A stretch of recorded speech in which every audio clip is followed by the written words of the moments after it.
સીઆરપીએફની black commando સેવામાંથી વય નિવૃત્ત થયેલા સુબીર તાલુકાના પ્રગતિશીલ ખેડૂત સુકીરાવભાઈ ગાયકવાડે પોતાની બંજર જમીનમાં પ્રાકૃતિક ખેતીની શરૂઆત કરી મોડેલ ફાર્મ તૈયાર કર્યું છે। આ ખેડૂત અન્ય ખેડૂતોને પ્રાકૃતિક કૃષિની તાલીમ આપી જિલ્લામાં માસ્ટર ટ્રેનર તરીકે હાલ સેવા આપી રહ્યા છે। સાથે દરેક પ્રકારના પાકની પ્રાકૃતિક ખેતી પદ્ધતિ મુજબ ખેતી કરી અન્ય ખેડૂતો માટે માર્ગદર્શક રૂપ બન્યા છે। અન્ય ખેડૂતોને પણ તેઓ પ્રાકૃતિક કૃષિનું મહત્વ સમજાવ્યું છે। તેઓએ પ્રાકૃતિક કૃષિના મુખ્ય આયામો જેવા કે જીવામૃત, નિમાસ્ત્ર, બ્રહ્માસ્ત્ર, અગ્નિસ્ત્ર જેવા આયામોનો ઉપયોગ કરી ગાય આધારિત ખેતીની શરૂઆત કરી હતી।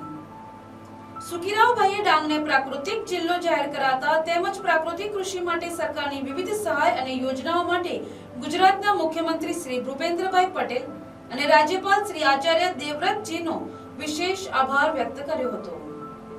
હું આજથી 7-8 વર્ષ પહેલાં અમે જે ખેતી કરતા હતા એ રાસાયણિક ખાતરથી જ ખેતી કરતા હતા, પરંતુ અમારા જે આત્મા પ્રોજેક્ટ દ્વારા અમને ટ્રેનિંગ આપવામાં આવી, તદ ઉપરાંત અહીંથી વડતાલ લઈ જઈ અને જે અમારા જે મહારાષ્ટ્રના સુભાષ પાલેકર સાહેબે અમને 7 દિવસની ટ્રેનિંગ આપી પ્રાકૃતિક ખેતી વિશે।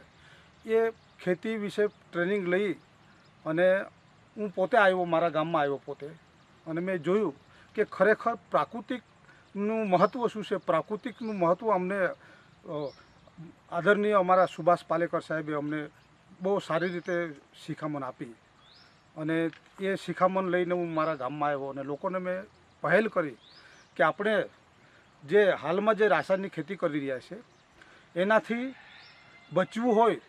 રાસાયણિક ખેતીથી અનેક પ્રકારના રોગો આપણાને લાગુ પડે છે અને એક ઝેર છે।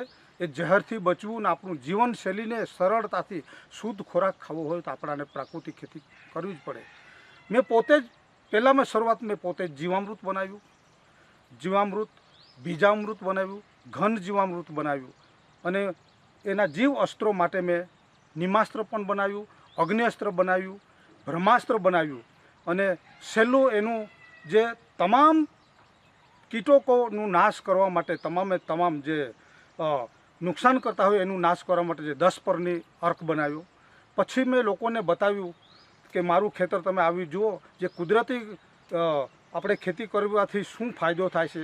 એનાથી આપણી જે જમીન જીવિત થાય છે, એમાં અળસિયા જે મરી ગયા હોય, અળસિયા આપણે રાસાયણિક ખાતર નાખી અને અળસિયા મરી ગયા હોય એ પણ અળસિયા આવી જતા હોય છે। મારા ખેતર આ દેખાય છે અહીંયા જે ડાંગર રોપેલું છે એમાં જીવામૃત, ઘન જીવામૃત જ નાખેલું છે મેં, એના સિવાય કોઈ પણ જાતનું નથી। અને કુદરતી રીતે જે ખેતી હું કરું છું એનાથી મને એવું લાગ્યું કે ખરેખર હું ભગવાન સાથે, પ્રકૃતિ સાથે હું લિંક થયો છું, અપડેટ થયો છું, અને મને એક એવો મહેસૂસ થાય છે કે મા બેટાનો રિશ્તો ધરતી માતા જોડે અમારો થયો છે।